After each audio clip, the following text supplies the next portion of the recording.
नमस्कार। एक दुखद खबर बिश्नाह के रिहाल इलाके से आ रही है, जहां पर एक युवक की दुर्घटना पूर्व जान चली गई है। बताना चाहेंगे आपको कि एक घर की छत, जिस तरह से आप देख रहे हैं लगातार आंधी जो आई थी, कितनी भयानक आंधी आई थी, कई लोगों के घरों को, छतों को उड़ा कर ले गई थी। इसी तरह से एक नया घर बन रहा था जिसमें दोनों भाई थे जो काम कर रहे थे, यानी वहीं पर थे। और इसके मुताबिक बताना चाहेंगे तेज यानी कि जो आंधी घर की छत जो तेज आंधी तूफान की चपेट में आ गई, जिसके कारण यानी कि जो सरिया था, लोहा जिसे बोलते हैं, वो यानी कि हिट हुआ है उन युवकों के साथ, जिसमें एक युवक की जान चली गई और दूसरा जो था जो यानी कि गंभीर रूप से घायल है, जिन्हें गवर्नमेंट मेडिकल कॉलेज में रेफर कर दिया गया।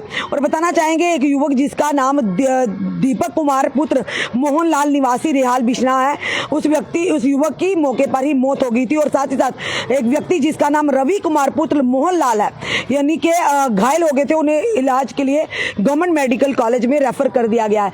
यानी कि एक दुर्भाग्यपूर्ण घटना है, एक दुखद घटना है उस परिवार के लिए, जिस परिवार के दोनों आंख के तारे या दोनों चिराग जो थे, एक इस समय जो कि गंभीर अवस्था में गवर्नमेंट मेडिकल कॉलेज में जिसका इलाज चल रहा है, और दूसरे की अगर बात करें तो जिसने अपनी जान गंवा दी। यानी आंधी बन गई काल, क्योंकि जिस तरह से कुछ 2 दिन पहले की अगर बात करें, आपने देखा होगा लगातार शाम के समय तेज आंधी आती है, और उस दिन आंधी आई थी, काफी देर तक बिजली की तारें टूट गई थी, लोगों का काफी नुकसान हुआ था, लोगों की गाड़ियां टूट गई थी।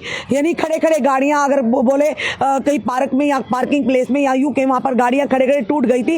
इस कदर तेज आंधी ने अपना प्रचंड रूप दिखाया था, जिससे चलते लोगों का नुकसान हुआ था। चलिए, नुकसान की भरपाई तो हो जाती, पर किसी की अगर जान चली जाती उसकी भरपाई नहीं होती। इसी के चलते एक युवक की जो जान चलेगी, जो अपने घर का यानी कि नया जो घर का छत का बन रहा था, और वो आंधी के चलते वो जो वहां से सरिया, जिसे हम सरिया कहते हैं अपनी भाषा में, वो यानी कि हिट हुआ। और उन युवकों के साथ यानी इतनी तेज आंधी थी जो यानी कि जो ऊपर शटर डाल रहे थे, यानी कि लंटर जिसे बोलते हैं, छत का जो सरिया था, वो यानी कि हिट हुआ है उन युवकों के साथ, जिसमें एक युवक जिसका नाम बताना चाहेंगे आपको कि दीपक कुमार है, पुत्र मोहनलाल, उसकी जान चली गई। और उसी का भाई और जिसका नाम है रवि कुमार, वो फिलहाल गंभीर रूप से घायल हुआ, जिन्हें गवर्नमेंट मेडिकल कॉलेज में इलाज के लिए पहुंचाया गया है। बार बार फिर से हम कहेंगे, जब भी इस तरह की आंधी तूफान आती है, हमने उस दिन भी जिस दिन आंधी तूफान आ रहा था, तब भी आपको अपडेट दिया था कि घरों की छतों पर या कहीं पर ऐसी जगहों, पेड़ पौधों के जहां बड़े बड़े पेड़ हो, वहां पर ना खड़ा है, क्योंकि आंधी तूफान इस तरह से तेज तरीके से आता है या प्रचंड अपना रूप दिखाता है। हो सकता है पेड़ ही टूटकर आपके ऊपर पड़ जाए, या फिर अगर छत पे हैं तो कहीं तेज हवा से आप गिर भी सकते हैं, या कोई भारी चीज दूसरों के छत से उड़कर आप तक भी पहुंच सकती है। तो इन चीजों का ध्यान रखना बहुत ही जरूरी है। फिलहाल आप परहेज करिए।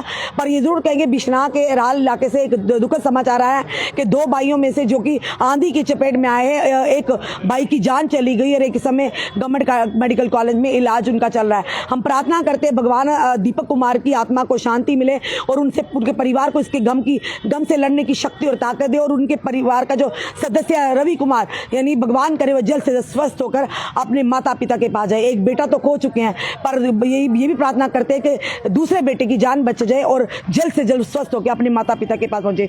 फिलहाल ये बड़ी खबर बिश्नाह के रिहाल इलाके से आ रही है। आपको क्या कहना है इस वीडियो को देखकर? अपने कमेंट में सुझाव हमें दीजिएगा। इस वीडियो को जितना सके शेयर कीजिए। जुड़े रहिए ऐसे हमारे साथ अगले अपडेट के लिए।